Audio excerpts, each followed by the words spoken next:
안녕하십니까. EBS 입시 대표 강사 윤유구입니다. 오늘 토요일날 오후에 이 좋은 시간에 여기 앉아있는 학부모님들 그리고 학생 여러분들한테 어떤 이야기들을 해줘야 될까라고 되게 고민스러운 부분이 있는데 이렇게 생각하시면 되게 간단할 것 같아요. 제가 어린 시절 자동차를 운전해 가던 아버지 옆에서 제가 했던 일이 뭐냐면 지도 읽어주는 거였습니다. 모르는 길을 찾기 위해서 지금 학생들은 전혀 공감할 수 없는 이야기지만 내비게이션이 없던 시절에 우리는 지도를 찾아가면서 모르는 길을 찾아갔었거든요. 근데 이제 오늘 제가 광주로 출발하면서 길을 잘 모르니까 한 일은 지도를 펼치는 게 아니라 내비게이션에 김대중 컨벤션 센터라고 말했습니다. 그러면 알아서 안내해 줍니다. 대학 입시는 좀 그런 것 같습니다. 그러니까 모를 때는 지도를 펼쳐봐야 됩니다. 그리고 지도를 펼치면 오만 이상한 길로 다 가게 됩니다. 그러나 정확하게 알면 절대 잘못 가지 않습니다. 오늘 이 자리에 오신 분들에게 제가 훌륭한 내비게이션이 되어드리겠습니다. 그 제목이 그래서 대학으로 통하는 길을 만들다입니다. 가장 중요한 포인트는 어디에 있냐면 만들다입니다. 대학 입시가 여러 가지 형태로 바뀌어가고 있고 또 너무나 복잡해야 하다라는 이야기를 되게 많이 해요. 그러나 대학 입시는 이전에도 그랬고 지금도 그렇고 만들어가는 겁니다. 이제 이걸 어떻게 만들어갈 것이냐 내지는 어떻게 찾아갈 것이냐라고 생각한다면 내비게이션이 필요한 거죠. 2019학년도 올해 이제 대학 입시를 치르는 학생들을 기준으로 이야기할 수밖에 없을 것 같아요. 지금 1학년, 2학년 한번 손 들어볼까요? 네, 좋습니다. 내리세요. 3학년이요? 3학년들도 네. 3학년들 표정이 되게 안 좋은 이유는 뭘까요? 올해 이야기를 해보면 어쨌든 올해는 2018년에 비해서 2019년도에 수시의 비용이 압도적으로 늘어나기 시작하면서 그리고 지금 1, 2학년도 여전히 늘어납니다. 늘어나는 게 아니고 유지됩니다. 정부에서 정시를 줄이니 어떻게 여러 가지 이야기들을 들으셨겠지만 이 형태 그대로 갑니다. 지금 1학년들까지는 이 비율 그대로 간다고 생각하시고 준비하는 게 맞습니다. 수시가 70%예요. 그리고 정시가 23%입니다. 내년에 조금 줄어서 정시가 조금 늘어서 24% 정도 될 거거든요. 후내년에 정시가 조금 늘어서 24.1% 정도 될 거거든요. 수시가 이렇게 많고 정시가 이렇게 적다라는 사실에 포커스만 맞추게 되면 조금 이상한 문제들이 생기기 시작합니다. 그게 뭐냐면 이런 것들입니다. 전형별로 쭉 나누어 보면 대학을 가기 위해서 우리가 할 수 있는 방법은 가장 대표적인 게 정시 전형이요. 23.8%. 그리고요 수시 전형이다라고 이야기하는 학생부 교과 전형과 학생부 종합 전형입니다. 40%와 24%입니다. 그러니까 이것만 딱 놓고 보면요. 뭐가 제일 중요한 전형이 될까요? 교과 전형이요. 학생부 교과 전형이 가장 중요한 전형입니다. 다른 말로 하면 뭐예요? 내신이요. 선생님 전 내신이 너무 안 좋은데요. 이거는 어쩔 수 없는 이야기죠. 왜냐하면 학교에서 내신 좋은 학생은 숫자가 적을 수밖에 없어요. 당연한 이야기죠. 그러니까 절대 다수는 내신이 안 좋을 수밖에 없습니다. 그렇죠. 그런데 내신을 보는 전형이 40%래요. 내신이 망했으니까 나는 학교 생활을 끝내야겠어. 이렇게 생각하는 순간 수시를 준비하는 학생이 아닌 게 되어버리는 거예요. 오해하게 된다라는 사실이죠. 내신 중요하죠. 근데 내신으로 어떤 대학이 내신으로 뽑는지를 봐야 됩니다. 그러면 이 표를 이제 정리를 해보면 이렇게 나옵니다. 여러분들이 가기를 원하는 대한민국의 주문처럼 나와 있는 있죠? 선호 15개 대학을 쭉 나열해 보면 이쪽이 뭐예요? 학생부 교과가 있던 자리가 학생부 종합이 있는 자리로 바뀝니다. 종합으로 바뀌게 됩니다.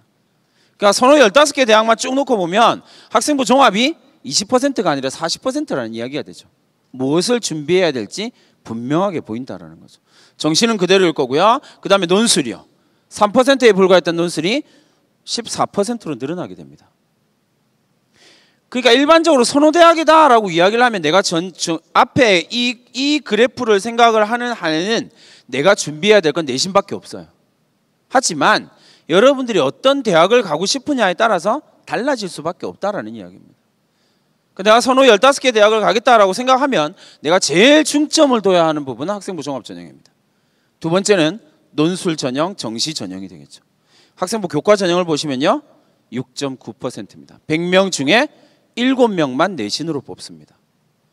여러분들이 생각하는 만큼 내신이 강력한 힘을 발휘하는 건 100명 중에 7명밖에 없습니다.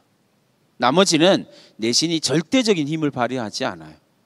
이걸 염두에 둬야만 제대로 된 전략이 나오게 됩니다. 이걸 염두에 둬야만 제대로 된 내비게이터를 만날 수 있다는 거예요. 이거를 다시 한번 표로 정리를 해봤습니다. 이제 11개 대학으로 줄여봤어요. 11개 대학으로 줄여보니까 학생부 교과 전형 9.2%입니다. 조금 늘긴 했어요. 그죠? 그런데 잘 생각해 보시면 10명 중에 1명입니다. 그리고 웬만한 대학은 없습니다. 학생부 교과 전형, 내신 100% 전형이 없다라는 말의 의미는 뭐냐면 대학이 고등학교 내신 안 믿겠다라는 이야기와 동일한 이야기입니다. 맞죠? 대단히 단순하게 생각한다면 고등학교 내신이 정말 그렇게 중요하다면 대학이 그걸로 뽑아야죠. 근데 10명 중에 1명만 뽑는다니까요. 오해가 만들어낸 비극이라고 생각하시면 됩니다. 여러분들이 생각하는 만큼 내신이 아주 압도적이고 절대적인 비율을 차지하는 거 없습니다. 언론이 좀 잘못 이야기하는 겁니다. 그 다음에 보시면 학생부 종합전형은 선호대학으로 올라가면 올라갈수록 어쩔 수 없이 학생부 종합전형이 늘어날 수밖에 없습니다. 60% 가까이 됩니다. 여기서 이제 되게 중요한 이야기 하나죠. 논술 20%요. 이 둘만 합치면 80%입니다. 10명 중에 8명을 학생부 종합이나 논술로 뽑는다는 사실입니다. 근데 여기서 전략적인 접근이 필요합니다. 뭐냐면 논술 20%를 뽑는데 누가 갈까요? 라고 이야기를 하면 서울에 있는 몇몇 대학들을 쭉 분석해 봤습니다. 논술 전형에 합격한 학생들을 쭉 분석을 해보니까 논술 전형은 N수생의 비율이 압도적으로 높습니다. 최저를 걸고 논술 시험을 치는 거기 때문에 최저를 달성해야 한다라는 부담감도 있고, 그리고 논술은 N수생이 압도적으로 높은 비율로 나타납니다. 근데요, 학종은요? 선생님이 제가 분석해본 한 7개 정도의 대학에서 쭉 보면요, 재학생이 학생부 종합전형에서 차지하는 비율은 95%입니다. 조금 낮은 대학이 92% 정도 됩니다. 엄청난 이야기죠. 결국 재학생이 가야 할 길은 딱 정해져 있다는 이야기가 되어버린 겁니다. N수생들이 몇 년 전만 하더라도요, 학생부 종합전형에서 차지하는 비율이 1%, 2%였거든요. 지금 늘어나고 있는 추세입니다. 늘어나서 5%, 6%가 됐습니다. 근데 그럼에도 불구하고 학생부 종합전형은 재학생이 95%입니다. 내가 무엇을 노릴 수 있는지에 대한 확고한 길이 나온다라는 이야기가 되겠죠. 이렇게 보시면 되겠고요. 그 전형별 특징을 좀 정리를 해보면 학생부 교과 전형, 학생부 종합 전형, 논술 전형만 딱 정리를 해보면 이렇습니다. 학생부 교과 전형은 어렵게 생각할 필요가 없어요. 사실은 고등학교에서 받은 내신 그대로 집어넣어 컴퓨터에 집어넣어요. 여러분들이 성적표 받은 그 성적 그대로 컴퓨터에 집어넣어서 줄 쫙 세웁니다. 끝입니다. 그러다 보니까 내신이 좋은 학생들만 대체로 씁니다. 그러니까 경쟁률이 낮습니다. 대체로 평균 경쟁률이 한 7대1, 6대1 정도 됩니다. 근데 여기 끝에 보시면 되게 독특한 특징이 하나 있습니다. 경쟁률이 낮고요. 그 다음에 최초 등록이 낮다라는 이야기입니다. 이게 최초 등록이 낮다라는 말의 의미가 뭐냐면요, 대학에 합격을 하고 처음 합격했습니다 라고 이야기를 하는데 그 학생이 그 대학에 등록을 안 하는 거예요. 왜 안 할까요? 내신이 좋은 학생들은 대체로 일반적으로 이야기하는 선호대학의 학생부 종합전형을 쓰거든요. 그러니까 학생부 교과 전형은 맨 마지막에 쓰는 전형이 되어버리죠. 그러니까 빠져나갑니다. 그리고 그 다음이 중도 탈락률이 매우 높습니다. 이 중도 탈락률이 뭐냐면 대학을 가서 그만두는 비율이 매우 높다라는 이야기입니다. 이 학생들이 다 어디로 갈까요? 반수생으로 갑니다. 그렇죠. 여러분들과 경쟁하게 되겠죠. 1, 2학년 학생들. 그렇죠. 여러분들과 경쟁하는 반수생들이 대체로 학생부 교과 전형에서 삐져나옵니다. 이렇게 된다라는 거죠. 학생부 종합 전형은 일반적으로 60% 이제 전체적인 평균을 보면 한 23대 1 정도 나옵니다. 생각보다는 경쟁률이 좀 높다라는 걸 알 수가 있겠죠. 반면에 여기 보시면 첫 번째 줄이요. 합격생의 내신 범위가 매우 넓다라는 사실이 매우 중요합니다. 여러분들이 생각하는 비율보다 훨씬 넓습니다. 2017학년도 한양대를 기준으로 해서 보면 2017학년도 한양대 학생부 종합전형 자기소개서 없습니다. 추천서 없습니다. 내신 성적 안 봅니다. 그래서 경쟁률이 매우 높습니다. 이건 덤이죠. 슬픈 이야기이긴 하지만 경쟁률이 매우 높습니다. 학생부 종합전형 가운데서 경쟁률이 가장 높습니다. 왜요? 안 써도 되거든요. 자소서 안 써도 되고 추천서 안 써도 되고 심지어 내신 성적도 안 본답니다. 그러니까 신나서 지원을 합니다. 경쟁률이 엄청 높죠. 근데 합격생의 분포를 쭉 내신 분포를 보면요, 제일 잘해서 간 내신은 얼마일까요? 믿기지 않겠지만 1.0입니다. 이게 어떤 성적인지 감이 안 오시는 거죠? 네, 부모님들은 특히 더 감이 안 오실 거예요. 한양대를 말씀을 드리면 인문계열 국영수사, 자연계열 국영수과 이렇게 됩니다. 한 학기에 배우는 과목이 대체로 6과목에서 7과목 정도 됩니다. 국영수사만 따지면요. 국영수사만 따지면 대체로 5에서 7과목 정도 됩니다. 5개 학기 동안 25과목을 배우게 됩니다. 맥시멈 30과목을 배우게 됩니다. 그 30과목 전부가 1등급이라는 이야기입니다. 선생님, 그런 학생이 있나요? 네. 부모님은 상상이 안 되시겠지만 많습니다. 오늘 집에 가서 학생들을 괴롭힐 이유가 하나 더 생기셨죠? 야, 많대더라. 그러면 이제 전쟁이 시작되는 겁니다. 절대 그러지 마십시오. 근데 그 어느 정도 맞느냐면요, 2016년에 한양대가 고등학교 내신을 내가 100% 신뢰해보겠다라고 이야기를 하고 최저 없애고 학생부 교과 전형으로 빡 뽑았습니다. 16명의 학생이 올 1등급인데 떨어졌습니다. 30과목이요. 27개 과목 내지는 30과목이 올 1등급인데 탈락했습니다. 반대로 말하면 전국에 그런 학생이 엄청 많다라는 이야기입니다. 1등급, 올 1등급인 건 너무 당연하고요. 그러면 문 닫고 들어간 학생이요. 학생부 종합전형을 통해서 한양대 학생부 종합전형에 문 닫고 들어간 학생은요, 내신 얼마일까요? 일반계 고등학교 내신으로 8.2입니다.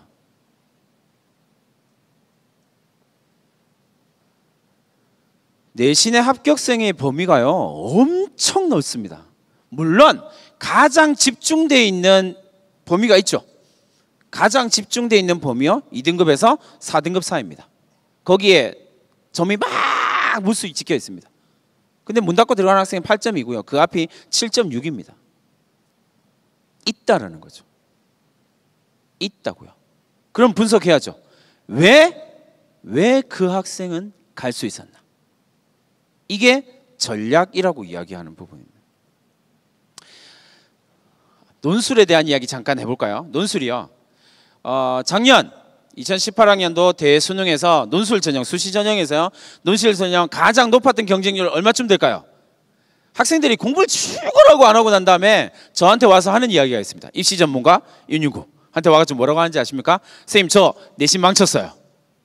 그 다음 이야기는 뭘까요? 전 정시 파이터가 될 거예요.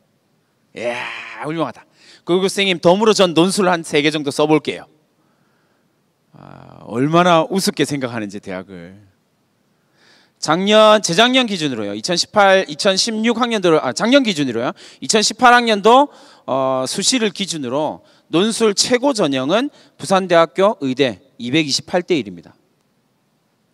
227명이 떨어지고요, 1명이 붙습니다. 이렇게 이야기하면 용기 넘치는 남학생 와서 뭐라고 얘기할까요? 선생님, 그 1명이 저예요. 나 진짜 때려주고 싶은. 그죠? 227명이 떨어지고요, 1명이 붙습니다. 논술 전국적으로 보면요, 작년에 100대 1의 경쟁률을 넘은 학과가 모집 단위가 33개입니다. 전국에서 33개의 모집단이 논술 전형을 치는 30개 대학에서요 33개의 모집 단위에서 경쟁률이 100대 1을 넘었습니다. 99명이 떨어지고요 1명이 붙었다는 이야기예요. 물론 수능 최저가 없는 한양대가 그 중에 16개를 가져갔습니다. 진짜 16개의 100대 1의 경쟁률을 가져갔거든요. 쉽지 않습니다. 근데 광주에 살고 있는 고등학생, 학생들 그리고 학부모님들한테 꼭 부탁드리고 싶은 이야기예요. 논술 전형 대학 가기 위해서 정말 좋은 전형인 건 확실합니다. 근데 떨어지는 이유의 75%가 뭐 때문에 떨어지냐면요 1번 논술을 못 봐서 아닙니다. 2번 못생겨서 이런 거 아닙니다. 그죠? 논술 전형에서 떨어지는 이유 딱 하나입니다. 75%의 학생이 떨어지는 이유가 뭐냐면요 최저를 못 맞춰서 떨어집니다. 최저를 못 맞춘 학생들의 90%가 일반계 고등학교 학생들입니다. 논술 전형을 준비한다면 수능을 위해서 최저 등급을 맞추기 위해서 정말 열심히 공부를 하셔야 됩니다. 늦었다라고 생각하지 마시고요. 어쨌든 모집 인원이 줍니다. 이제 어쩔 수 없이 대학들도 모집 인원을 줄여가고 있고요. 그리고 학종은 전년도에 비해서 늘어났습니다. 그리고 내년은 유지가 됩니다. 그러다 보니까 학생부 종합 전형으로 갈 수 있는 학생의 숫자는 거의 비슷하거든요. 준비되어진 학생의 숫자는요. 그러니까 전년도에 비해서 경쟁률이 떨어집니다. 그래서 지금 재작년 경쟁률이 11대 1이었고요. 작년 경쟁률이 10대 1이고요. 올해가 9대 1이 될 거라고 예상하고 있습니다. 그러니까 학종으로 뽑는 학생은 많아지고 학종을 지원할 수 있는 학생은 좀 정해져 있기 때문에 왜냐하면 준비를 해야 되거든요. 1학년, 2학년 때도 준비가 좀 필요하거든요. 3학년 때도 준비가 필요하고요. 그러다 보니까 경쟁률이 조금씩 낮아지는 경향이 있습니다. 고른기회 전형, 지역인재 전형은 서서히 계속 꾸준히 증가하고 있고요. 숫자로만 보면 논술 전형보다 숫자는 많습니다. 증가하고 있고요. 이제 의대 정원이 증가했습니다. 올해가 마지막 의대 정원 증가거든요. 내년부터는 그대로 가는데 올해가 의대 정원이 394명이 증가합니다. 이 말은 우리나라의 지금 성향으로 본다면 서울대 가기가 394명만큼 쉬워졌다는 이야기입니다. 올해가 기회입니다. 고3들 아까 여기서 인상 쓰고 있었던 고3들 공부 열심히 해서 가세요. 그래서 필요합니다. 입시 강사를 하면서 입시 전문가 활동을 하면서 제일 많이 듣는 말입니다. 그리고 지금 1, 2학년, 지금 3학년 학생들이 제일 많이 하는 말이죠. 그리고 학부모님들도 어디서 많이 들으신 이야기입니다. 아들내미 딸내미의 성적표를 보는 순간 내 새끼 맞아? 막 이런 이야기 하지 마시고 고민을 하셔야 됩니다. 넌 누굴 닮았니? 이런 얘기 하시면 안 돼요. 그렇죠? 고민하셔야 됩니다. 이 문장이 옳다라고 생각되는 순간 대학 입시는 100% 실패합니다. 실패할 수밖에 없어요. 왜냐하면요 대학을 가기 위한 기회가 총 몇 번이냐면 9번입니다. 특수 목적대 빼고요 9번입니다. 전문대 빼고요 9번입니다. 수시 6번이고요 정시 3번입니다.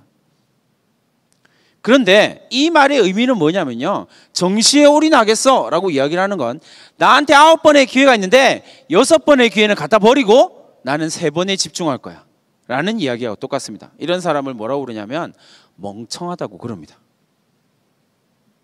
기회는 9번입니다. 6번의 기회는 버리라고 있는 게 아닙니다. 기회를 만드는 게 되게 중요하다는 이야기죠. 어떻게 기회를 만들 것이냐 이거에 대한 입시 마인드가 있는 게 되게 중요합니다. 그래서 입시는 무조건 수시 앤드 정시입니다. 어쨌든 부모님들도 좀 적고 계시고 학생들도 좀 적고 있으니까 이 문장 하나 적어 놓으십시오. 정시에서의 꿈의 대학은 수시에서 적정 수준의 대학이다. 적어 두십시오. 되게 중요한 문장입니다. 정시에서 꿈의 대학은 수시에서 적정 수준의 대학이다. 이 한 문장을 가져가는 게 대단히 중요합니다. 재학생들은요 어마어마한 기회가 있거든요. 그걸 생각하시면 됩니다. 잘 생각해 보세요. 지금 3학년 학생들 혹시 1, 2학년 학생들 잘 모르겠으면 근처에 3학년들한테 물어보세요. 친척 뭐 이렇게 물어보세요. 2학년 11월 모의고사 때 부모님들도 이제 2학년 학부모님들 잘 들으셔야 됩니다. 2학년 11월 모의고사를 치고 나면 학생들이 기세등등해집니다. 왜냐하면 시험을 잘 보거든요. 우와 111, 우와 난 서울대 막 이러면서 꿈에 부풀어 있습니다. 그리고 3학년 11월 달이고요. 12월, 1월, 2월, 3월 4달 뒤에 3학년 첫 번째 모의고사를 칩니다. 생애 최악의 점수를 받습니다. 왜요? 지금 3학년 학부모님들은 이해를 하시겠죠. 나도 그랬어 뭐 이러면서 우리 딸 우리 아들도 그랬어. 진짜로 그렇게 됩니다. 왜 그럴까요? 이거에 대한 고민을 하지 않는 한은 이제 전략이고 뭐고 없습니다. 그냥 계속 실패를 반복할 뿐입니다. 이유가 있습니다. 왜냐하면 전국에 성적이 좋은 고등학교가 1학년, 2학년 때 전국 단위의 학력평가를 안 칩니다. 가장 대표적인 곳 경기도 안 칩니다. 그러니까 전국에서 조금 상위권에 있는 고등학교 학생들은 1학년, 2학년 학력평가에서 다 빠진 상태입니다. 걔들이 언제 처음 학력평가를 칠까요? 3학년 3월이요. 상위권 숫자만 대체로 12,000명 정도 됩니다. 걔들이 밀고 들어옵니다. 그러니까 일반의 학생들이 다 떨어지죠. 성적이 와장창 무너지거든요. 생애 최악의 점수를 받습니다. 111 받던 학생이 232 받습니다. 말도 안 되는 성적이라고. 눈물을 그렇게 옵니다. 근데 이 사실을 알고 있으면요, 미리 준비할 수 있죠. 너 111 받았지? 3학년 때는 폭망한다. 지금부터 독하게 공부해. 너의 경쟁자들이 이제 3월 달에 등장할 거야. 왜 이걸 알 수 있냐면요, 1학년, 2학년 때 오늘 가서 그 학력평가 성적표 한번 보세요. 거기에 응시 인원이 얼마냐면 24만 명, 25만 명입니다. 3학년 3월 학평에 응시 인원이 40만 명입니다. 수능 응시 인원은 59만 명입니다. 이제 여러분들이 어디서 놀았는지 이해가 되시죠? 60만 명이 시험 치는 그 시험에서 여러분들이 30만이 안 되는 시험을 보고 거기서 1111이라고 와, 난 스카이 이러고 있었던 거예요. 말도 안 되는 소리인 거죠. 그리고 3학년 3월이 끝나고 난 다음에 6월이 갑니다. 6월로 갑니다. 이야, 절치부심해서 공부하고 피눈물을 흘리고 3학년 최악의 성적을 받았어 이러면서 열심히 공부하는 척합니다. 척이에요. 공부 잘 안 하거든요. 5월 달에는 체육대회도 봐야 되고 또 월드컵 하면 월드컵도 봐야 되고, 여학생들은 드라마, 유명한 드라마 나오면 드라마에 또 심취해야 되고, 또 우리가 쫓아다니는 오빠들도 열심히 쫓아다녀야 되고, 말로 못할 일들이 고3 때 벌어집니다. 그래서 6월 모평을 망칩니다. 인생 최악의 점수를 받죠. 왜요? 산에 처박혀 있던 애들이 나오거든요. 시험 치러 오거든요. 그 인원이 7만 명입니다.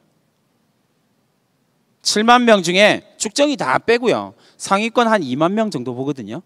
2만 명이 투입됩니다. 밀릴 수밖에 없죠. 6월 달에 또 피눈물을 쏟습니다. 아, 나 진짜 공부해야지. 기말고사 끝나고 방학입니다. 와, 고3이 방학을 어떻게 그렇게 행복하게 보내는지. 선생님, 저 엄청 일찍 일어났어요. 제가 지금 관리하고 있는 고3이 오늘 저한테 문자 보냈거든요. 일어나는 시간 제가 보내라 그래서. 선생님, 오늘 조금 늦게 일어났어요. 11시. 고3이요. 방학이라고. 그렇게 방학을 보내고 나면 9월에 성적이 역대 최저를 찍습니다. 그러니까 70% 정도의 고3들이요 3학년 올라가자마자 성적이 쭉쭉쭉쭉쭉 떨어집니다. 이해할 수 없는 일들이 생기는 거예요. 근데 사실은 그렇게 될 수밖에 없어요. 준비하지 않으면요. 9월 모평에 누가 들어옵니까? 대학 잘 다니고 있던 이상한 인간들이 수능이나 한번 볼까? 심심한데? 대학 가서 놀 거 다 놀았고, 내가 다니기엔 대학 수능이 조금 안 맞는 것 같고, 이제 수능이나 한번 봐야지 이러고 9월 모평에 나타납니다. 한 달 반 공부해서요. 그리고 걔들이 1등급을 쓸어 갑니다. 2만 명이요. 반수생들. 잘 생각해 보세요. 여러분들이 고등학교 생활을 하다가 대학을 갔어요. 그래서 내가 좀 더 좋은 대학을 가야 되겠다라고 생각하고 반수를 할까 말까 고민을 하는 상황입니다. 무슨 과목이 제일 반수를 할지 말지를 결정짓는 과목이 될까요? 수학이죠. 당연한 거잖아요. 수학이에요. 그러니까 반수를 하겠다라고 결정한 아이들은 대부분 다 뭐가 자신 있는 아이들이에요? 수학이 자신 있는 아이들이에요. 그러니까 재학생들이 밀리죠. 그리고 수능을 봅니다. 이거 선생님도 아직까지 해결되지 않는 문제가 여기서 나옵니다. 뭐냐면 수능은 재학생 인원은 40만에서 시작해서 줄고요. N수생 인원은 늘어나거든요. 수능까지. 그런데 재수생도 다 들어왔고 6월에 반수생도 9월에 다 들어왔습니다. 근데 수능엔 인원이 또 늘어나요. 얘는 누군지를 모르겠습니다. 성적 추이를 좀 계산해 보면 얘들도 성적이 되게 좋아요. 그래서 지금까지 제가 내린 결론은 절에서 공부하는 사람들, 은둔고수, 그죠? 나는 속세의 때를 묻지 아니리 이러면서 공부만 하다가 수능 전날 하산합니다. 그리고 와서 시험을 칩니다. 선생님 말이 거짓말이 아니라는 건 작년 성적을 보여드리겠습니다.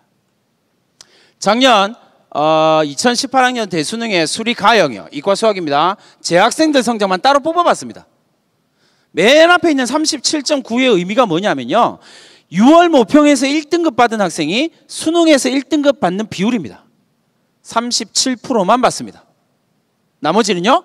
뚝 떨어집니다. 심지어 이해할 수 없는데 전 도대체 어떻게 하면 이렇게 되는지가 정말 궁금해서 그 학생을 찾고 싶은 학생이 있습니다. 뭘까요? 6월 모평이 1등급인데 6등급이 나온 학생이 있습니다. 수능에서. 왜지? 되게 궁금합니다. 공부하면 될 거라고, 성적을 올릴 수 있다고. 선생님, 저에겐 아직 100일이 남았습니다. 요즘에 제가 고3들한테 많이 듣는, 여학생들은 이 말을 신기하게 안 해요. 오로지 남학생만 합니다. 선생님, 100일의 기적을 보여드리겠습니다. 본 적이 한 번도 없습니다. 제가 교직 경력이 20년째거든요. 본 적이 한 번도 없습니다. 그 말 하는 학생들의 공통점은 수능 끝나고 잠적합니다.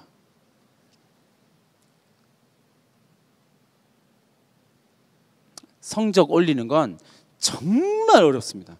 피눈물 나는 노력을 하지 않으면 정말 오르지 않습니다. 그렇다고 하지 말라는 이야기가 아니에요. 그나마 했기 때문에 유지되는 겁니다. 노력해야죠.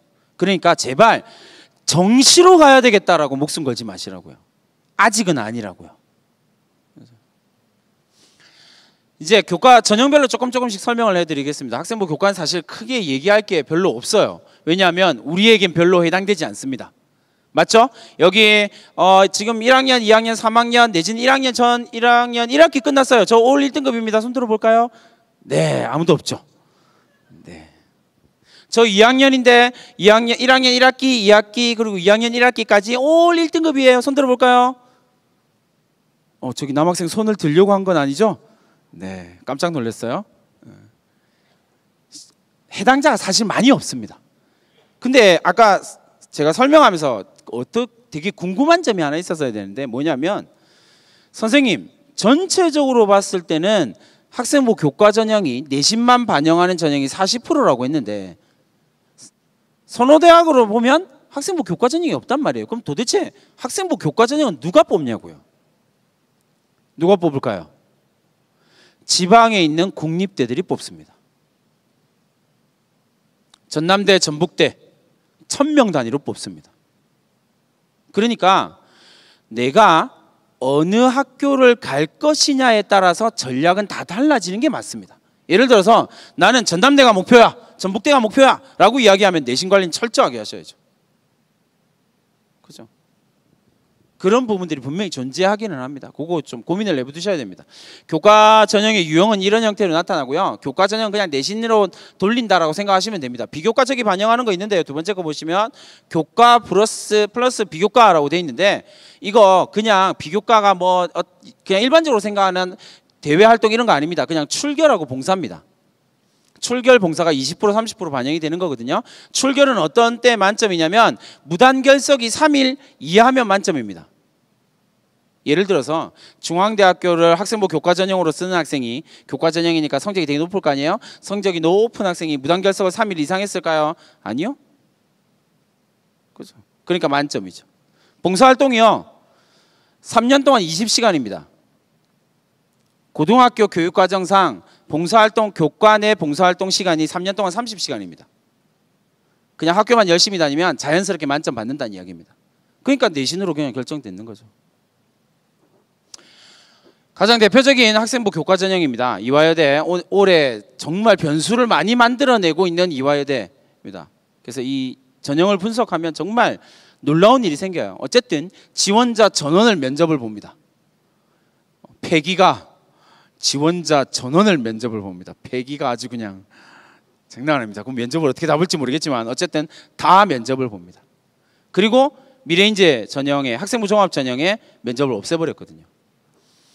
중앙대학교가 학교장 추천 전형 150명을 신설했습니다. 150명이 되게 많아 보이잖아요. 근데 학과별로 나누면 2명입니다. 1명인 과도 있고 2명인 과도 있고 좀 많으면 3명 정도 됩니다. 쉽지 않다라는 거죠. 그 내신을 가지고 1명을 뽑는 전형을 쓴다? 정말 위험 부담이 큽니다. 그렇죠?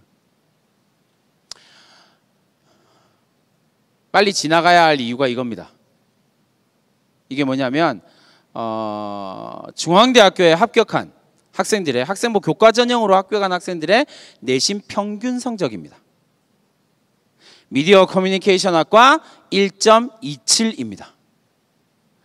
1학년 1학기 2학기, 2학년 1학기 2학기, 3학년 1학기 5학기에 국영수사 1.27입니다. 한 6과목 정도를 2등급을 받으면 이 성적이 나옵니다. 나머지는 전부 다 1등급이라는 이야기죠. 평균입니다. 앞에 뭐 더 있다고 했어요? 1이요. 그죠? 그러니까 쉽지 않습니다. 근데 잘 생각해 보시면 서울대를 진학한 학생들의 내신 성적과 별 차이가 없습니다.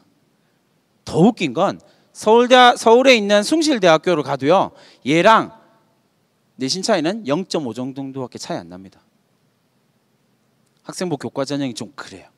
다만 지방으로 내려가서 국립대 지방에 있는 대학들을 가면 얘가 뚝뚝 떨어집니다. 충남대 학생부 교과 전형 3.5 정도 되거든요. 뚝뚝 떨어집니다. 그런 면이 있다라는 거죠. 그러니까 대학을 가는 건 사실 크게 문제가 아니에요.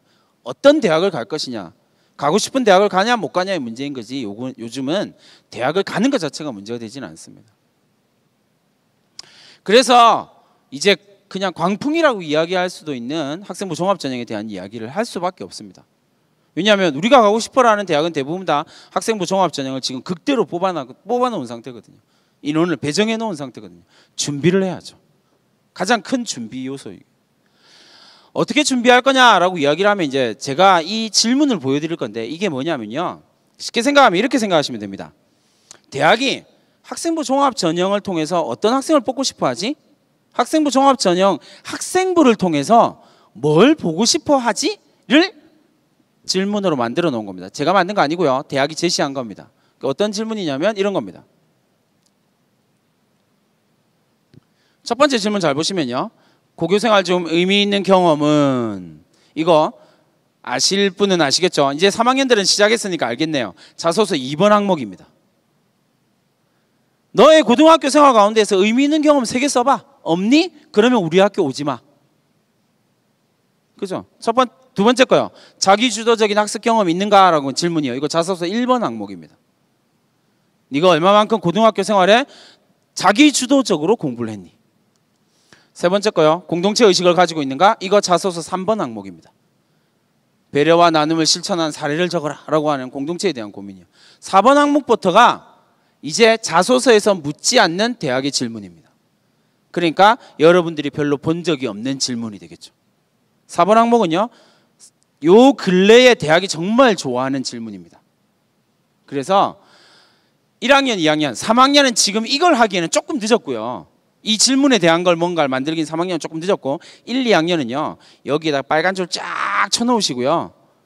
내가 지금부터 이걸 준비해야겠어 라고 생각하시면 대학은 아주 쉽게 갈 수 있습니다. 왜냐하면 대학 입시는 트렌드가 있거든요. 트렌드라는 게 있거든요. 요 근래에 대학이 잡은 트렌드는 이놈입니다. 배웠니? 그 배움으로 네가 네 삶을 얼마나 바꿨어? 한 단계 더 나가서 네가 속한 사회는 어떻게 바꿨니? 바꾸려고 노력은 해봤니? 네가 속해 있는 학교를 바꾸려고 노력해봤어? 노력해봤다면 내가 널 인정해 줄게. 이게 대학의 컨셉입니다. 왜요? 상위권 대학, 일반적으로 선호가 좀 높은 수준에 있는 대학들을 보니까 어떤 일이 생기냐면 사회에서 무슨 비리가 생기고 문제가 생기고 오만 사건 사고들이 생기면 그 중에 꼭 선호대학의 이름이 꼭 들어갑니다. 꼭 그 학교 졸업생이 그 일을 하더라는 거예요. 심각한 문제점을 생겨요. 거기에 대한 대학의 자성이 여기에 지금 반영되고 있거든요. 네가 이 사회를 좀 더 나은 곳으로 바꾸기 위해서 어떤 노력을 해봤니? 그런 사람을 우리가 키워볼 거야. 그래서 나가서 쓰레기라도 주우려고 노력해봤던 학생들이 필요해지기 시작했습니다. 이거 되게 중요한 거니까 잘 기억해 두시고요. 그 다음에 5번째가 적극적이면 지속적인 노력을 했는가라는 부분이고요. 6번째 질문이 뭐냐면 주어진 여건을 극복하기 위해서 노력했냐? 이게 제가 제일 중요하게 생각하는 질문입니다. 6가지 질문 중에서요. 물론 더 많은 질문들이 있긴 해요. 근데 가장 대표적인 질문들이거든요. 주어진 여건을 극복하기 위해서 대학이요. 이 학생 이렇게 준비된 학생은 진짜 많이 뽑습니다. 왜냐하면 이게 아니면 학생들을 뽑을 근거가 잘 없거든요. 이런 질문을 던지는 가장 본질적인 의미는 뭐냐면요. 대학은 딱 이유 하나입니다. 우수한 학생을 뽑기 위함입니다. 대학은 전형을 아무리 바꾼다고 하더라도요. 목표는 딱 하나밖에 없습니다. 그것이 수시이든 그것이 정시이든 특기자 전형이든 대학의 목표는 딱 하나입니다. 우수한 학생을 뽑는 겁니다.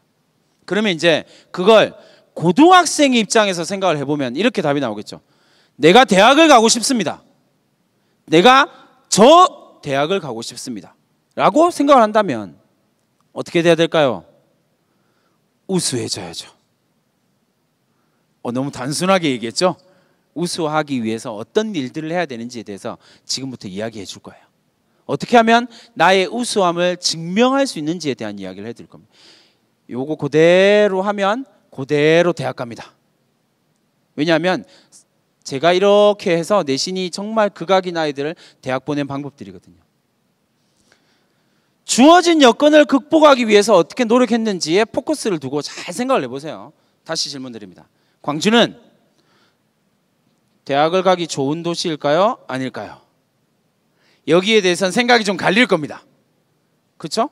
저는 서울에 근무하고 있지만 서울은 대학 보내기 좋은 도시일까요? 나쁜 도시일까요? 좋다라고 이야기하는 사람도 있고 나쁘다고 이야기하는 사람도 있어서 분명히 갈립니다. 근데 우수함이다라고 이야기하는 것의 포인트는 뭐냐면요. 어떤 환경을 극복하기 위해서 노력했냐라고 하는 부분이에요. 주어진 환경에 안주하는 사람은 흔히 요즘에 제일 많이 듣는 말이잖아요. 제4차 산업혁명 시대에 맞지 않는 사람입니다. 객관식 문제 잘 푸는 사람은 4차 산업혁명에 맞지 않는 사람이라니까요. 그게 학종이잖아요. 그래서 여러분들이 생각하는 것만큼 내신 반영하지 않습니다. 절대로요. 우수한 학생을 뽑습니다. 근데 선생님 이렇게 얘기하죠. 그런데 선생님 서울대학을 가고 고대를 가고 연대를 가던 학생들은 전부 다 내신이 우수하던데요? 맞죠? 당연하죠. 왜요? 그런 학생들만 몰리거든요. 맞잖아요. 전국에서 내노라 하는 모든 아이들이 거기에 몰려드는 거잖아요. 그러니까 착시 효과가 보이는 거예요. 내신이 우수하기 때문이 아니라 걔들은 우수하기 때문에 뽑힌 거예요. 내신 때문이 아니라요. 여기에서 오해가 생기는 거예요. 자, 주어진 여건을 극복하기 위해서 여러분은 어떤 노력을 하셨습니까? 학종의 핵심은요, 학생부 종합 전형의 핵심은 이 문장에 있습니다. 자기 주도적이라는 거죠. 네가 주어진 여건을 인정하고 시키는 대로 했어? 저는 우리 고등학교가 시키는 대로 열심히 했습니다. 대학이 뭐라고 하는지 아세요? 아, 그래? 그럼 고등학교에서 열심히 살아. 우리 대학은 너 필요 없어 라고 이야기를 해요. 왜요? 주어진 걸 열심히 했거든요. 무언가 바꾸려고 노력하지 않았거든요. 그러니까 안 뽑아주는 거죠.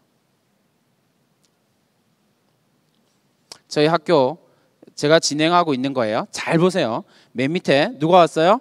박노자 교수는 아시는 분도 있고 모르시는 분도 있을 거예요. 러시아 사람이에요.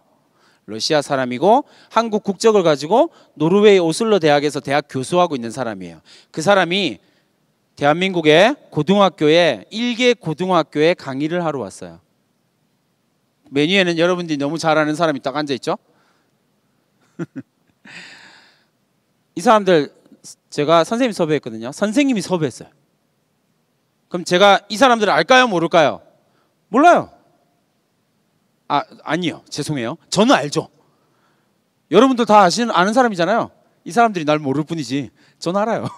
저는 알아요. 근데 친분관계 없거든요. 그러니까 안 돼. 제가 처음에 진중근 교수한테 오라고 메일 쓸 때 옆에 선생님들이 뭐라고 하는지 아세요? 안 돼. 야, 그게 어떻게 오냐. 강의료를 쥐꼬리만큼 주는데 어떻게 와. 진짜 쥐꼬리만큼 주거든요. 근데 왔어요. 어떻게 왔을까요? 학생들한테 계속 세뇌시키는 거야. 주어진 여건을 극복하기 위해서는 네가 노력하는 과정이 필요해. 어떻게 노력할 건데? 이렇게요. 직접 썼어요. 여기다가 그럼 뭐라고 했어요? 진중경 교수님 사랑해요 이런 거 적을까요? 아니요. 뭐 해야 돼요? 뭘 적으면 유시민 같은 사람이, 유시민 작가가 특강을 하러 올까요? 제가 때리고 있는 스텝, 그 유시민 스텝, 이게 학생 특강 사람들마다 다 스텝이 다르거든요. 그 스텝들은요, 유시민 책의 절반을 읽었어요. 그리고 그 절반의 내용을 베이스로 뭐예요? 편지를 써요. 주어진 여건이 어떠하든지 그 여건을 극복해낼 수 있는 방법을 찾아내는 것. 안 된다라고 이야기하는 것을 되도록 만들어가는 과정. 그 노력이 이 사람들을 불러온 거예요. 제가 섭외했다라고 이야기하지만 제가 한 일은 아이들이 지적으로 성장하도록 만든 것, 그리고 메일을 대신 보내준 것. 스캔해서. 그죠? 학생들이 부른 거예요. 걔들이 뭘 알아서요? 안 된다라고 이야기하든 모두 다 안 된다라고 이야기할 때 된다, 하자라고 이야기했기 때문에요. 이 학생들요, 이 손편지 쓴 거, 손편지 쓰고 끝났을까요? 아니요. 그 손편지 쓴 내용이 어디에 기록돼요? 교과 세특에 기록됩니다. 대학이 평가하려고 하는 건 우수한 학생을 뽑는다라고 이야기했습니다. 그러면 이제 그 우수함이라고 하는 단어가 사실 객관적으로 드러나는 무엇이어야 될 거 아니에요. 그걸 뭐라고 하냐면 이런 과정들을 통해서 봅니다. 이건 학생부의 내용이잖아요. 이 학생부를 통해서 우수함을 객관적으로 드러낸 4가지 항목으로 대학이 평가하려고 해요. 그걸 뭐라고 하냐면 학인전발이라고 이야기를 합니다. 학인전발이라고 이야기합니다. 그러니까 다시 말하면 학생부를 통해서 내가 보여줘야 할 것은 학인전발이라는 거예요. 그것이 나의 우수함을 드러낼 거기 때문에요. 그걸 우수함을 드러내는 방법은 뭐라고요? 아니, 잘 생각해 보세요, 여러분. 이 학인전발이 우수함을 드러낸대요. 뭔지 설명해 드릴게요. 학인전발이 우수함을 드러내준대요. 그런데 그 학인전발은 어디에서 확인하는 거냐면 학생부에서 확인하거든요. 학생부는 누가 적게요? 선생님들이요. 답이 나오잖아요. 왜 제가 이렇게까지 열변을 토하냐면 여러분, 저 입학사정관들 되게 많이 만나거든요. 대학 교수들, 입학처장들 많이 만나러 다녀요. 엄청 많이 만나러 다니거든요. 그래야 제 직업이 의미가, 두 번째 직업이 의미가 있기 때문에요. 전문가가 되어야 되니까. 엄청 많이 만나러 다녀요. 가서 이야기할 때마다 입학사정관들이나 그 위촉 입학사정관을, 대학 교수들을 위촉 입학사정관이라고 하거든요. 그 사람들이 공통적으로 하는 말이 있어요. 뭐냐면요, 선생님, 추천서에 추천하지 않음이라고 적는 학생은 도대체 어떤 학생입니까? 그게 전체 추천서의 몇 퍼센트나 될까요? 10%가 넘어요. 심지어는 어떻게 돼 있냐면요, 절대 뽑지 마세요. 질문해 볼까요? 그 학생은 도대체 어떤 학생일까요? 여러분들도 예상이 되시죠? 왜냐하면 학생부에 나쁜 말을 못 적거든요. 나쁜 말 적으면 소송당하거든요. 맞잖아요. 그러니까 나쁜 말 아무도 안 적어요. 미친 듯이 뛰어가는 막 복도에서 난리를, 방송이니까 난리를 치고 있는 그놈한테 학생부에 뭐라고 적어줘야 돼요? 활발하며. 교실에서 축구하고 유리창 깨먹고 막 난리를 치고 있는 학생한테 뭐라고 적어줍니까? 교우관계가 원만하며. 오만 이걸 담아가지고요, 교우관계가 원만하며 라고 적습니다. 입학사정관이 몇 년 일한다고요? 8년째 일하고 있습니다. 모를까요? 당연히 알죠. 여학생들, 남학생들이 이런 학생 잘 없긴 해서 여학생들 와가지고 막 선생님 이건 잘못된 거잖아요, 진짜 이렇게 하는 애들이 있어요. 요즘에 엄청 많아요. 그 학생한테 종합의견 뭐라고 적어줘야 될까요? 자기 주장이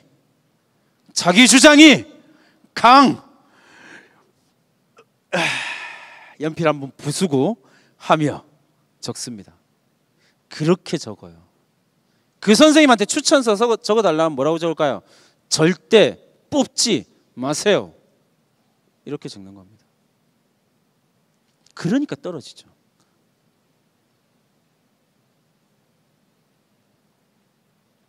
여러분들의 우수함은 학생부를 통해서 증명되는 겁니다. 그 학생부는 선생님들이 적는 거예요. 난 저 선생 싫어할 수 있죠. 너 다 좋아라는 얘기를 하는 게 아니에요. 근데 그 선생님을 싫어하는 순간 여러분들의 우수함은 묻히게 된다니까요. 대학 입장에서 어떻게 하냐면 잘 생각해 보세요, 여러분. 교과 세특이 요 근래 대학이 교과 세특을 엄청 중요하게 보거든요.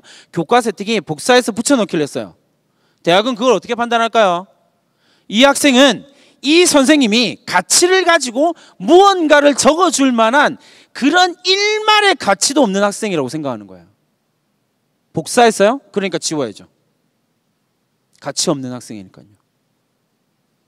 그러니까 여러분들이 해야 할 일은 그 학생부에 그 선생님이 나를 위해서 한 문장을 어떻게 적어줄 것인지를 고민해야 돼요. 그 한 문장이 대학 가게 만드는 거거든요. 그게 우수함이거든요. 학인 전발은 이렇게 이야기합니다. 첫 번째는 학업 역량입니다. 학업 역량이라고 이야기하면 여기 선생님들도 앉아 계세요. 그렇죠? 딱 그 선생님들은 제가 20년 교사 생활을 통해서 선생님들은 포스만 봐도 알아요. 아우라가 이렇게 있어가지고 저분 교사구나 이렇게 딱. 선생님 포함해서요, 학생뿐만 아니라 학부모들까지 학업 역량이라고 이야기하면 제일 꽂히는 게 뭘까요? 내신이요. 아니라고요. 이건 내신을 보는 전형이 아니라고요. 그래서 맨 앞에 뭐가 나와 있냐면요, 학업 성취도라는 항목이 나와 있어요. 저놈을 다른 말로 바꾸면 뭐예요? 내신이요. 내신을 안 본다는 이야기가 아니에요. 절대적이지 않다고요. 그 다음에 뭐가 있어요? 학업 태도와 의지. 대학이 요즘에 좀 중요하게 보는 파트예요. 학업 역량에서요. 그리고 제일 중요하게 보는 거요, 대학이 지금 내신보다 훨씬 더 중요하게 보는 거요, 탐구활동. 너 뭘 궁금해했니? 너 뭘 알려고 노력했어? 너 어떤 것을 집요하게 파들어가 봤니? 그래서 어떻게 세상을 바꾸려고 노력했니? 학업 역량이요. 내신 아니라고요. 그런 낮은 수준의 이런 수준 낮은 학업 역량이 아니라는 거예요. 제발 오해하지 마세요. 이렇게 생각하시면 되죠. 그러면 객관식 시험을 못 치는 모든 학생은 멍청한가요? 그 질문에 예라고 대답할 수 있으세요? 절대 아니죠. 그거 묻고 있는 거예요. 학업 역량이요. 인성이요. 이건 서류를 통해서 확인하지 않습니다. 방금 이야기했잖아요. 아무리 난리를 쳐도 아, 방송이네요. 생 난리를 쳐도 뭐라고 적는다고요? 포장해서 적습니다. 그러니까 인성은 서류를 통해서 확인하지 않아요. 그럼 인성을 뭘 통해서 확인할까요? 면접이요. 인성은 면접을 통해서 확인합니다. 그래서 면접에서 대학이 요 근래 매우 중요하게 생각하는 파트가 뭐라고요? 소통 능력이요. 닫아놓은 자기만의 세상에서 살아가는 학생 안 뽑는다는 거예요. 세 번째가 전공적 합성입니다. 이 전공적 합성이요, 학인 전발 학생들의 우수함을 이렇게 표현하는데 제일 오해가 많이 되는 거야. 세상에 전공적 합성 어떻게 이야기를 하냐면요, 못 살겠어요. 아주 그냥. 선생님, 전 꿈이 간호사예요. 야, 그럼 너 병원에서 봉사활동을 해야겠네? 너는 병원과 관련된 동아리를 해야겠네? 아, 이런 수준 낮음이라니. 그런 거 아니에요, 여러분. 전공적 합성이라고 하는 것은 전공 관련된 이수 및 성취과 관심과 이해과 활동과 경험이에요. 그러니까 쉽게 말하면 이렇게 생각할 수 있죠. 전공적 합성이라고 하는 것은 그 전공을 수행하기 위해서 네가 어떤 능력을 갖고 있어야 한다라고 생각하니예요. 생각하니. 그게 포인트예요. 예를 들어서 작년에 제가 대학을 보낸 놈이요, 내신이 조금 안 좋은, 저희 학교는 자율형 사립고니까 저희 학교 사례는 빼고요, 일반고에서 조금 지도했던 학생, 내신이 한 4 정도 되는 학생, 이 학생 축구 동아리였어요. 그렇죠? 남학생들 고3이 돼도요, 고3 학부모님들 방심하지 마세요. 남학생이 학교에서 공부하고 있을 거라는 생각을 하는 순간 망하는 겁니다. 얘들은 학교에서 쉬는 시간 종이 땡 치면 뭘 할까요? 공을 들고 미친 듯이 뛰어갑니다. 그리고는 쉬는 시간 내도록 이 대학볕 37도 더위에서요, 한 10분 동안 축구를 열심히 하고 땀을 이렇게 흘리고 교실에 들어옵니다. 그 다음에 뭐 할까요? 시원한 에어컨이 나오는 그곳에서 엎어서 자야죠. 성적이 왜 떨어지냐고요? 그러니까 떨어져요. 부모님들은 학교에서 학생이 사는 걸 못 보잖아요. 저는 맨날 보거든요. 이 말도 안 되는 놈들. 이 학생은 3년 동안 축구 동아리였어요. 꿈이 경제학자였거든요. 잘 생각해 보세요. 3년 동안 축구 동아리를 했는데 무슨 경제학자 어떻게 가요? 전공적 합성, 일반적으로 이야기하는 언론에 나오는, 뉴스에 나오는 이야기로 하면 전공적 합성이 빵에 수렴하는 아이죠. 근데 그게 아니라니까요. 이 학생은 골키퍼였거든요. 그죠? 그럼 골키퍼가 해야 3년 동안 골키퍼를 했어요. 그러면 이 학생이 3년 동안 골키퍼를 하면서 쳐다보는 골키퍼가 가져야 되는 가장 중요한 능력은 뭘까요? 운동장 전체를 쳐다보는 능력이죠. 운동장 전체에서 22명, 자기를 뺀 21명의 선수들이 어떻게 움직이는지를 봐야 돼요. 그러니까 이 학생이 쳐다보는 관점은요, 넓게 쳐다보는 거예요. 이걸 전공적 합성에서 뭐라고 부르냐면 거시적 능력이라고 해요. 그러면 이 학생은 동아리 활동을 통해서 축구 능력을 키운 게 아니라 뭐 한 거예요? 거시적 관점을 가진 거예요. 거시적 능력을 키운 거예요. 그러니까 이 학생은 대학 가서 뭘 전공하면 돼요? 거시적 능력이 탁월한 이 학생은 대학에 가서 거시경제학을 전공하는 거죠. 당연한 거잖아요. 이게 전공적 합성이라고요. 의사를 꿈꾸고 있는 학생이 그럼 수술실에 들어가서 같이 배를 갈라요? 그럴 수 있냐고요.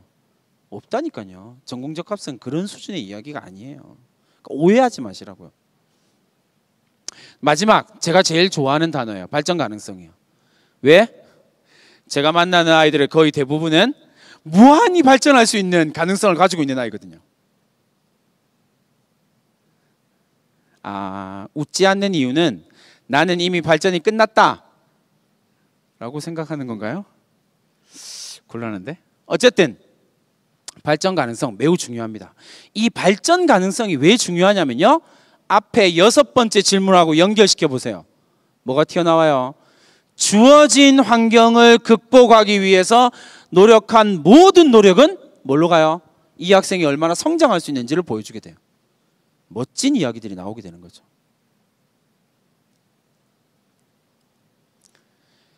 발전 가능성에 이제 발전 가능성을 평가하는 요소들이 좀 많은데 그 중에서 좀 제일 많은 오해를 만들어내는 게 두 번째 거야. 자기 주도성. 중요하지. 네가 열심히 해야지. 부모님이 시킨 거 말고 선생님이 시킨 거 말고 네가 하고 싶은 거. 그래서 깊이 파고 들어간 거. 그래서 너의 능력을 보여줘. 중요하죠. 근데 두 번째, 경험의 다양성이래.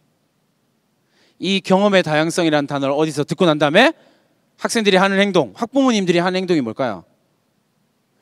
경험이 중요하대. 체험활동 가자. 제발 이러지 맙시다. 제발요. 대학이 발전 가능성이라고 하는 단어를 걸면서 경험의 다양성을 딱 찍어 놓은 이유는 고등학생들이 지금부터 체험활동을 열심히 갔으면 좋겠다 라고 생각해서 걸어놨을까요? 아니라니까요. 경험의 다양성은 지금 현재 고등학생이 대한민국에서 살아가는 고등학생이 할 수 있는 경험의 한계를 대학도 인정해요. 그러니까 저 경험의 다양성을 다른 말로 바꾸면 뭐가 되냐면요. 뭐가 될까요? 독서가 됩니다. 발전 가능성에서 가장 중요한 단어는요. 독서예요. 독서를 통해서 간접 경험을 통한 그 간접 경험을 통해서 자기의 경험을 확장시켜가는 거예요. 그걸 대학이 진짜 중요하게 생각하거든요. 이거는 이제 제가 오랜 시간 동안 이렇게 입시 강사 활동, 전문가 활동을 하면서 제 나름대로 만들어 놓은 평가 지표입니다. 보시고 여러분들이 나의 학생부의 학인 전발이 어디에서 평가되는지를 따져보시면 돼요. 그러니까 예를 들어서 이런 거죠. 봉사활동을 보시면 봉사활동을 통해서 학인 전발을 확인할 수 있는데 그 내용에서 봉사활동을 통해서 확인하려고 하는 가장 중요한 요소 중에 하나는 인성적인 요소라는 거예요.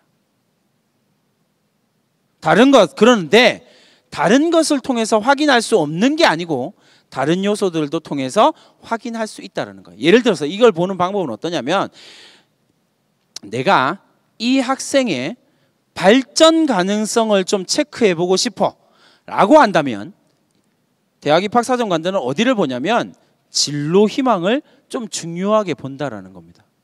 나머지도 볼 수 있음입니다.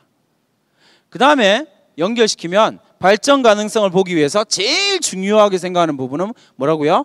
교과 세특이요. 교과 세특의 다른 말이 뭐냐면요. 해당 교사의 추천서요. 그 추천서에 이놈 추천서랑 나의 추천서가 똑같은 거예요. 그러니까 떨어지죠.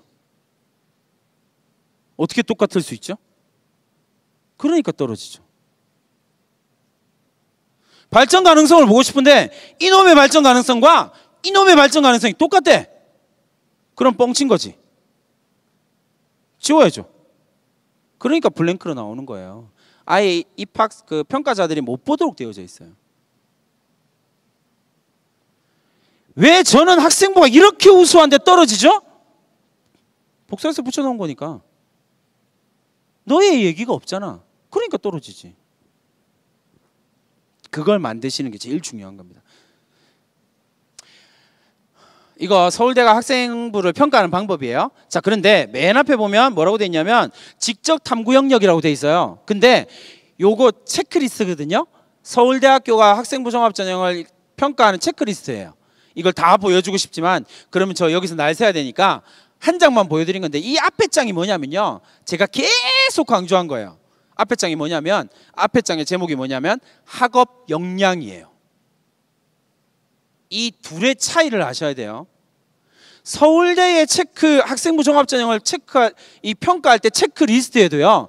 학업 역량하고요. 지적 탐구 능력을 구분했다라는 사실이에요. 둘은 같은 게 아니라고요. 제발. 전 내신이 안 좋기 때문에 이런 탐구 아무 소용없습니다. 전 내신이 안 좋기 때문에 이런 걸 입력해봐야 아무 소용이 없습니다. 주어진 환경에 안주하고 살아가는 대학을 떨어지는 아이들이 되는 거예요.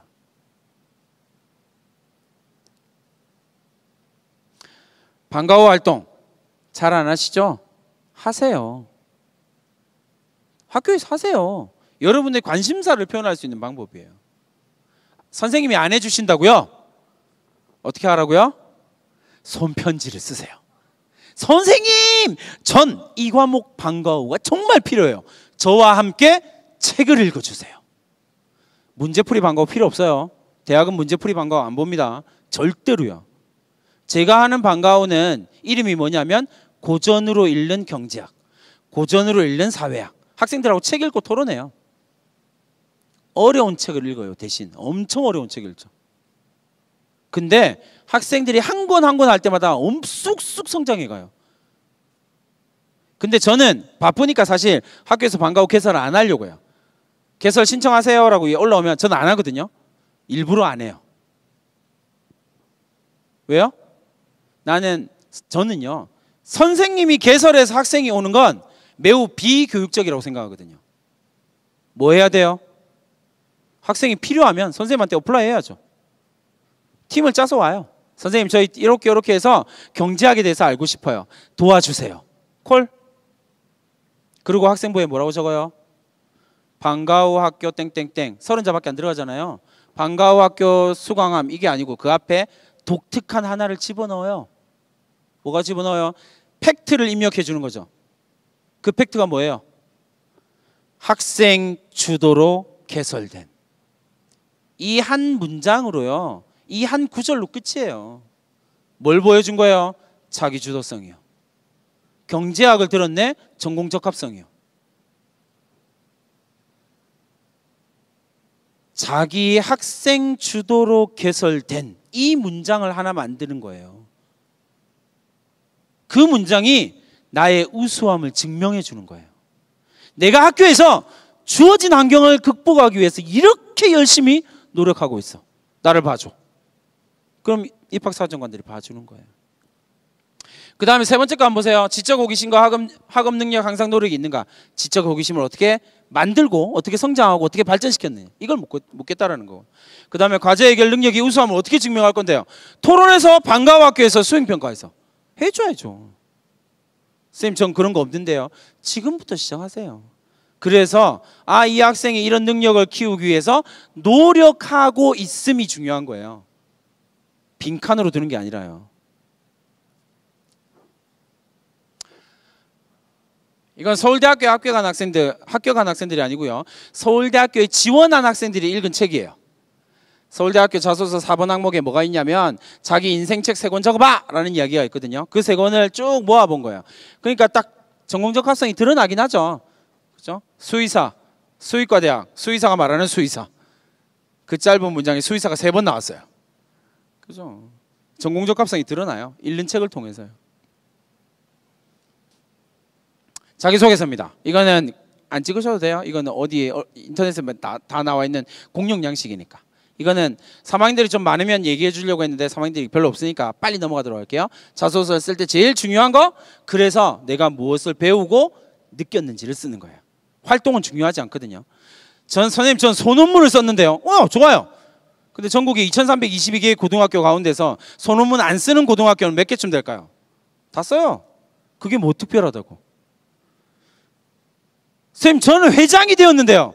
2322개 고등학교 평균 8학급 곱하기 8이 되는 거예요. 벌써. 그죠? 곱하기 1, 2학기 곱하기 1, 2, 3학년 10만 명이에요. 학생회장이 뭐 대단한 거라고요. 10만 명 중에 한 명인데요.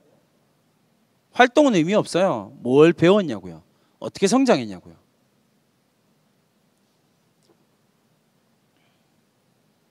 자, 그러면 지금까지 선생님이 이야기했던, 그래서 네가 살아가는 삶의 그 주어진 여건을 극복하기 위해서 네가 어떻게 행동하고 어떻게 이런 걸 자소서를 어떻게 풀어내는지를 한번 보여드릴게요. 이 학생의 꿈은 1학년, 2학년 때 경찰이었고요. 3학년 때 행정이었어요. 이 학생은 경찰을 꿈꿨기 때문에 경찰 관련 책들을 많이 읽었고요. 동아리 한번 보세요. 이게 이제 웃긴 거죠. 경찰을 꿈꾼다는 학생이 이제 일반적으로 이야기하면 되게 웃긴 거예요. 경찰을 꿈꾼다는 학생이 동아리가 뭐야? 건축 동아리요. 그리고 방송반이요. 자, 여러분 학교에서 방송반을 하는 학생이 어떤 이미지인지를 잘 생각해 보세요. 이 학생은 그 이미지에 딱 맞는 학생이에요. 그리고 건축 동아리를 서브 동아리로 했어요. 왜? 도대체 경찰하고 무슨 상관이 있어서? 이 학생이 왔어요. 내신이 조금 안 좋아. 근데 이 학생은 결국 어딜 썼냐면 저랑 중대 공공인지를 썼어요. 행정학을 꿈꾸니까. 근데 이 학생은 아무리 봐도 행정하고 상관없어요. 학생부가. 행정하고 관련된 게 거의 1도 없는 수준이에요. 왜냐하면 동아리도 그렇고요, 방송반도 그렇고요, 경찰 전부 다 꿈이 다 경찰이잖아요. 근데 선생님이 믿는 건 뭐냐면 이 학생이 왜 이런 활동을 할 수밖에 없었는지에 포커스를 두거든요. 자기 인생의 궁금증이 뭐였냐라는 거예요. 그걸 찾아내면 되거든요. 그러니까 자기 인생의 궁금증을 해결하기 위해서 고등학교 때도 열심히 무언가를 한 거예요. 여러분들이 인정하든 인정하지 않든 진짜로 그래요. 친구 따라서 갔는데요, 선생님. 근데 그 친구 따라서 그 수많은 동아리 가운데서 왜 거길 갔냐고요. 이유가 있어요. 내가 거기서 궁금한 무언가가 있거든요. 내가 거기서 해결할 무언가의 문제가 있거든요. 이 학생은 아무리 쳐다봐도 학생부에 안 나와요. 그런 궁금증이. 그래서 뭐 했냐면 불러가지고 며칠 동안 고민하다가 안 나와서 불러서 야, 학생부를 쳐다봤는데 아무래도 네 진로가 안 나와. 난 네가 뭘 하고 싶은 놈인지 모르겠어. 쌤, 저도요. 여기서 이제 짜증이 여기까지 올라오죠. 야, 네 인생이잖아! 이렇게 얘기하고 싶지만 꾹 누르고 이렇게 학생부에서 아무것도 안 보일 때 뭘 해야 되냐면 어릴 때의 이야기를 들어봐야 돼요. 자, 너 어릴 때 이야기 좀 해보자. 어디서 살았니? 전 서울의 도시재개발 지역에서 살다가요. 초등학교 때 잠깐만. 어디서 살았다고? 도시재개발 지역에서요. 이 말을 듣는 순간 이 학생이 가진 궁금증이 쫙 정리가 되는 거예요. 이 학생은 모르죠. 그럼 내가 좀 더 공부했으니까 내가 좀 더 빨리 아는 게 맞아요. 이 학생의 궁금증은 뭐예요? 도시 재개발 지역에서 살았던 아픔을 해결하는 거예요.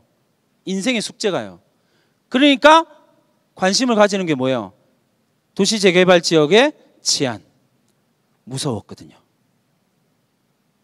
도시 재개발 지역에서 바라봤던 그 이상하게 생긴 건축물들을 바라보면서 마음에 상처를 받았거든요. 건축 동아리요. 그 도시 재개발 지역을 내가 새로운 무언가로 만들고 싶었거든요. 행정이요. 그래서 이 학생의 꿈이 뭐가 되냐면 이렇게 돼요.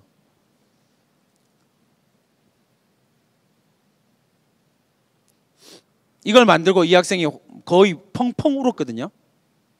그러고 난 다음에 수능을 깔끔하게 망하고 대학을 갔어요.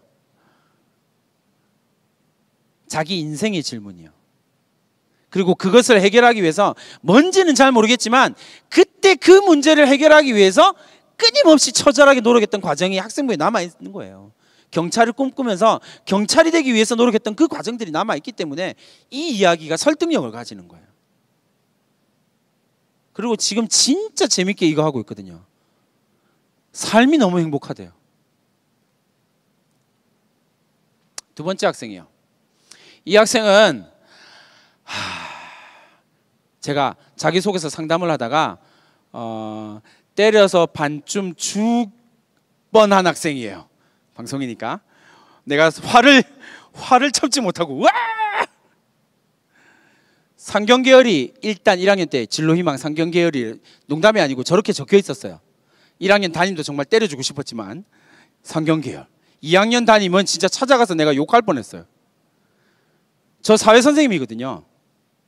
근데 난 저게 뭔지 모르겠어요. 계층갈등연구원은 도대체 뭘 하는 거지? 아무리 생각해봐도 모르겠어요. 3학년 때 꿈은 좀 이따 보여드릴게요. 근데 이 학생 진짜 기가 막힌 거죠. 책을 뭘 읽었어요? 과학이요. 이 학생 꿈은 문과. 불평등에 관심을 가지고 있고 돈에 대해서 경제에 대해서 관심을 가지고 있는 이 학생이 책을 열심히 읽었어요. 뭐? 과학. 동아리가 더 과관이에요. 적정기술 동아리요. 와우. 그리고 봉사활동 적정기술 동아리, 이게 봉사활동은 동아리랑 묶어서 있거든요. 메인 동아리가 뭐였냐면 화학 동아리요. 경제를 꿈꾸고 있는 학생이 1학년 때 계열의 경제라고 적은 학생이 경제 계열, 상경 계열이라고 전 금융원이 꿈이에요. 뭐 이런 걸 했던 학생이 화학 동아리에서 열심히 활동했어요. 도대체 이건 어떻게 잡아야 되는 거지? 그리고 2학년 때 1학년 끝나면서 적정기술이 뭔지는 알죠? 적정기술과 관련된 동아리 활동을 열심히 했어요. 그럼 봉사활동 때 열심히 쫓아다니고요. 뭐 라이프 스트로우 막 이런 거 막 연구하고요. 막 장난 아니었어요. 근데 이 학생 못 가거든요. 학생부를 보다가 어떻게 하자는 거지? 뭐야 이거 어떻게 하는 거야? 도대체 방향이 안 나와요. 이 학생은 에너지 관련 특강, 국제기구 관련 특강을 열심히 들었고요. 학교에서 한 건 에너지 특강은 다 들었어요. 이과생들도 다 듣지 않았거든요. 와, 나 진짜 이 학생과 이야기를 하면서 선생님이 이 학생을 어디를 썼냐면 이 학생 수능 성적 국어 4 정말 쫄딱 망하고요. 국어 4 수학은 노코멘트. 그래서 어디를 갔냐면 성대 러시아 어문학과를 갔어요. 이제 여기서 이 학생의 궁금함이 뭐였길래 도대체 러시아어를 갔죠? 이건 앞도 뒤도 안 맞고 과학이랑 있다가 막 이 학생이 학생부를 쭉 풀면서 제가 선생님이 제일 포커스를 맞췄던 게 뭐냐면요. 제일 자꾸 눈에 들어왔던 게 뭐냐면 이 학생은 뭘 하고 싶어 하는 것 같아요? 뭘 하고 싶어 해요? 에너지와 관련된 일을 하고 싶어 해요. 자기의 궁금함이 거기 있어. 근데 이 학생이 이과로 가지 않은 이유는 뭘까요? 우리 다 아는 이유잖아요. 그렇죠. 우리 다 아는 그거 이유예요. 수학이 이과 안 갔어요. 문과로 갔는데 자기의 꿈은 자꾸 에너지 쪽에 꽂히는 거예요. 그러니까 이것만 계속 한 거예요. 근데 선생님 어디를 보냈어요? 러시아어 문학과에 보냈어요. 꿈이 뭘까요? 3학년 때 진로 희망.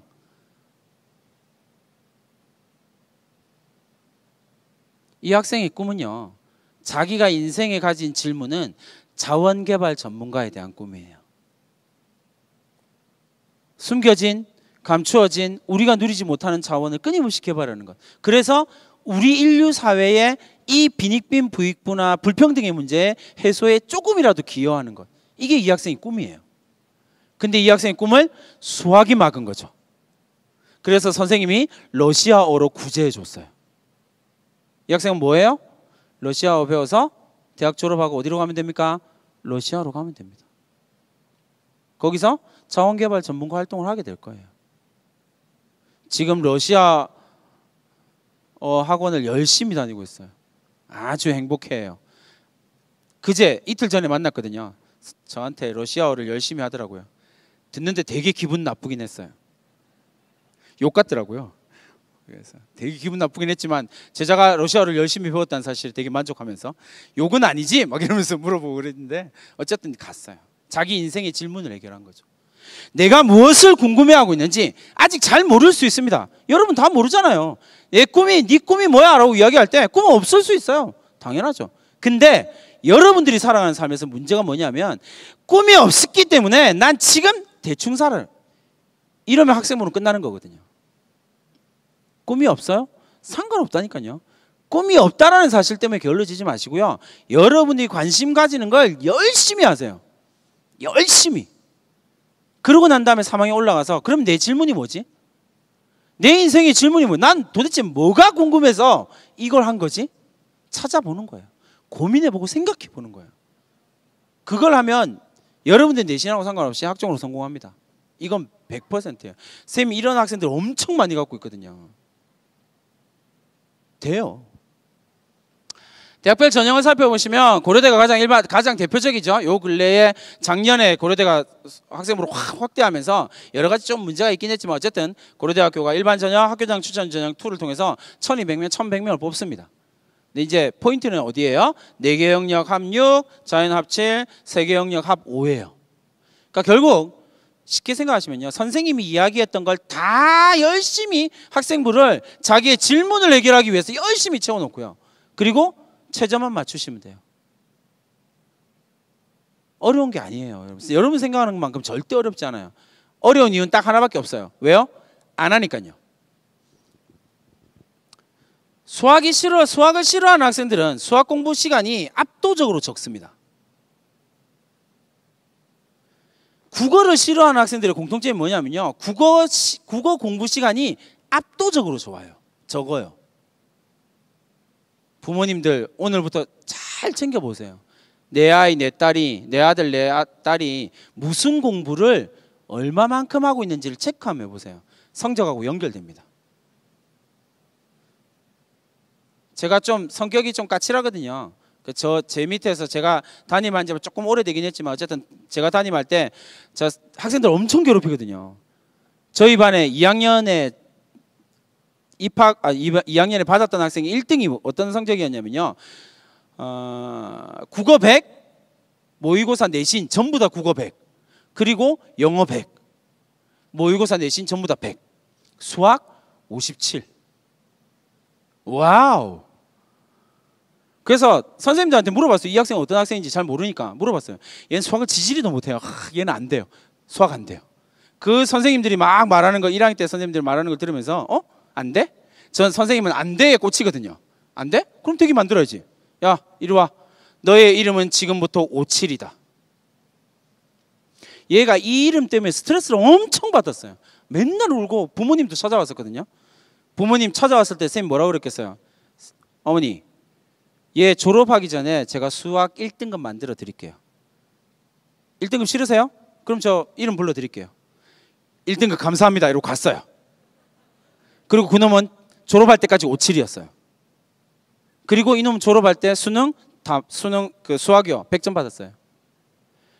제가 이 자식을 분석해 봤거든요. 왜 수학이 57점 나오지? 똑똑한 놈인데? 공부 시간 며칠 동안 쳐다봤거든요. 수학 공부를 하루에 1시간 해요. 왜요? 야, 그 불러서 물어봤죠. 너 왜 수학 공부 1시간 해? 너무 힘들어요. 하기 싫어요. 그럼 뭐 잡고 있을까요? 자습 시간에 공부 되게 열심히 하거든요. 뭐 잡고 있어요? 국어, 영어. 저의 선택은 너는 오늘부터 학교에서 수학 이외의 과목을 공부하면 책을 무조건 찢는다. 에이 선생님. 그리고 그 다음날 바로 찢어버렸거든요. 학생이 줄줄줄줄줄 여학생이니까 엄청 울었어요. 집에 전화했죠. 어머니 책 찢었습니다. 왜요 선생님? 57이가요. 그렇게 1년을 했어요. 그 학생 지금 고려대 가 있거든요. 정시로 갔어요. 수학 100점 받아서요. 못하는 게 아니에요. 그만큼 시간을 투자 안 하니까 못하게 된 거예요. 그러면 일단 못하게 되면 그 다음부터 뭐예요? 하기 싫거든요. 못하는 거 하기 싫거든요. 그러니까 이 사단이 난 거예요. 자, 일반적으로 수시 그 학생부 종합 전형은 내신이 최저 전형이 없는 데가 있어요. 이제 있는 전형과 최저가 없는 전형의 차이점은 경쟁률이 차이가 나겠죠. 당연히. 이렇게 여러분 생각하시면 됩니다. 최저가 없으면 경쟁률이 높게 나타난다 생각하시면 되겠습니다. 근데 선생님이 방금 이야기했던 발전 가능성이나 주어진 환경을 극복하기 위해서 자기가 노력했던 상황들이 있다면 이 최저 없는 전형 노력 범직합니다. 노력의 결과는 반드시 배신하진 않을 테니까요. 근데 제발 어디 가서 저 열심히 하고 있어 이딴 말 하지 마세요. 그건 틀린 거라고요. 열심히가 아니에요, 여러분. 어떤 포커스를 맞춰서 열심히냐예요. 이게 되게 중요한 겁니다. 그래서 그 포커스를 맞추기 위해서 필요한 게 그 선생님 두 분이에요. 나를 인정하고 지지해주는, 내가 손편지 써주는 선생님 2명. 그걸 확보해서. 왜 2명이냐면요, 한 명은 대학이 잘 안 믿어요. 선생님 한 명이 이 학생이 우수하고요 어떻고 저떻고 해봐야 잘 안 믿어요. 2명이 필요해요. 이 이야기를 믿어주고 증명해줄 선생님 2명. 경희대학교 학생부 종합전형에 합격한 학생들의 평균 등급입니다. 여기서 이제 조금 오류가 있어요. 뭐냐면 평균 등급이에요. 그러니까 언론정보학과 2.33이라는 이야기는요. 뭐도 있다고 했어요, 여러분? 여러분들이 별로 상상이 안 되기 때문에 이게 잘 안 되는 거예요. 뭐도 있다고요? 1도 있다고요. 1도 있어요. 그러니까 평균이 2.33이 나오려면요. 3등급 후반대가 합격했다는 소리예요. 근데 실제로 경희대 거 자료를 봐도 똑같이 나오거든요. 3등급 후반, 4등급, 5등급 많아요. 내신은 학생부 종합전형 내신의 스펙트럼이 엄청 넓거든요. 포기하지 마시고요. 여러분들의 우수함을 하나씩 증명해 가세요. 논술은 하고 싶은 말이 너무 많긴 한데 어쨌든 시간이 너무 없으니까 연세대학교 올해부터 논술 100% 전형으로 바뀌었습니다. 근데 초반에 이야기했던 것처럼요. 최저가 가장 중요합니다. 논술에서는요. 그냥 최저로 승부 본다라고 생각하시면 돼요. 최저를 딱 빼고 나면 통과하고 나면요. 실질 경쟁률은 6대1, 7대1 정도밖에 안 되거든요. 그러면 대부분의 전형 가운데서 가장 낮은 경쟁률이에요. 그러니까 목숨 걸고 공부한다고 생각하세요.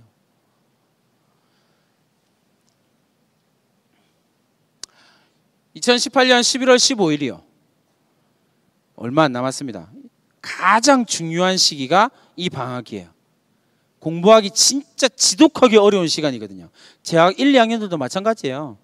남들 다 휴가 가고 놀고 있다 그러는데 혼자 앉아서 공부를 한다고요? 어마어마한 결단력이 아니면 절대 안 됩니다. 근데 그 결단을 하세요. 그래야 여러분들이 우수해집니다.